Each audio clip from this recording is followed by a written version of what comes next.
70 సీట్లు 60 సీట్లు 50 సీట్లను ఎక్స్పెక్ట్ చేశాము ఫస్ట్లో.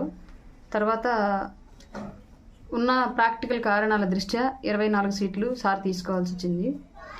ఇప్పుడు 21 సీట్లు అంటే మళ్ళీ నిన్నటి నుంచి చర్చలు మొదలయ్యాయి. నాకు ఒకటి తెలియగలుగుతా, 70కి 24కి మధ్య వ్యత్యాసం ఎక్కువ ఉంది కాబట్టి మనం దాని గురించి ఎక్కువసేపు చర్చించాము అన్నా, బాధపడ్డాము అన్నా, తర్జన వర్జనలు అయ్యాము అన్న అర్థం ఉంది. 24కి 21కి పెద్ద తేడా ఏముందని చెప్పేసి మన గురించి మళ్ళీ ఇంకొకసారి ఆలోచనలు. తగ్గడం అయిపోయింది, ఇంకా నెగ్గడం గురించి ఆలోచిద్దాం. ఇప్పుడు ఉమ్మడి పార్టీ నెగ్గాలి అన్నా, జనసేన పార్టీకి ఇరు పార్టీల దృష్టి, అటు కేంద్రంలో అధికారంలో ఉన్న పార్టీ, ఇటు రాష్ట్రంలో ఎక్కువ క్యాడర్ ఉండి అనుభవం ఉన్న పార్టీ, సీనియర్ పార్టీగా చెప్పుకోబడుతున్నటువంటి పార్టీ, ఈ రెండు పార్టీల మధ్యలో అధ్యక్షుడి మాట, పార్టీ వాయిస్ రెండు బలంగా నిలబడాలి అంటే పవన్ కళ్యాణ్ గారి మాట ప్రకారం, ఆయన తీసుకున్న నిర్ణయం ప్రకారం 100% సక్సెస్ఫుల్ రేట్ని ఇవ్వడం మన బాధ్యత. అభ్యర్థుల గెలుపు అనేది జగన్మోహన్ రెడ్డి యొక్క అసమర్థ పరిపాలన ఆల్రెడీ డిసైడ్ చేసేసింది మన అభ్యర్థుల గెలుపు. కానీ ఇప్పుడు రేపొద్దున పోలింగ్ బూత్ దగ్గర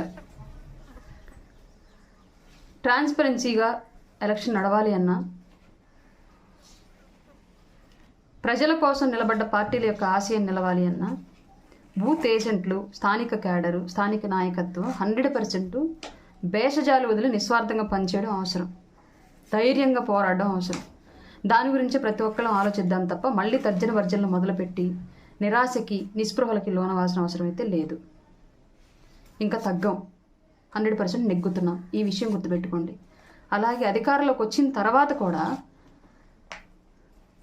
ఈ దరిద్రుడు జగన్మోహన్ రెడ్డి అనే దరిద్రపు ప్రభుత్వం ఈ రాష్ట్రాన్ని వదిలిపోవాలి అన్నా, రాబోయే రోజుల్లో ప్రజల యొక్క భవిష్యత్తు బాగుండాలి అన్నా ఉమ్మడి పార్టీ అధికారంలోకి రావడం ఎంత అవసరమో, అధికారంలోకి వచ్చిన తర్వాత రెండు పార్టీలను కలపడానికి ఎంత తగ్గి, ఎంత శ్రమించి తన మాట మీద ప్రజల కోసం నిలబడి అన్ని రకాలుగా తానే నష్టపోయి వాళ్ళు నిలబడ్డటువంటి పవన్ కళ్యాణ్ గారి యొక్క మాట రేపొద్దున అధికారంలోకి వచ్చిన తర్వాత ఆ ఇరు పార్టీల నాయకత్వం ముందు ఘనంగా నిలబడాలి అన్నా మన సపోర్ట్ ఎంతో అవసరం.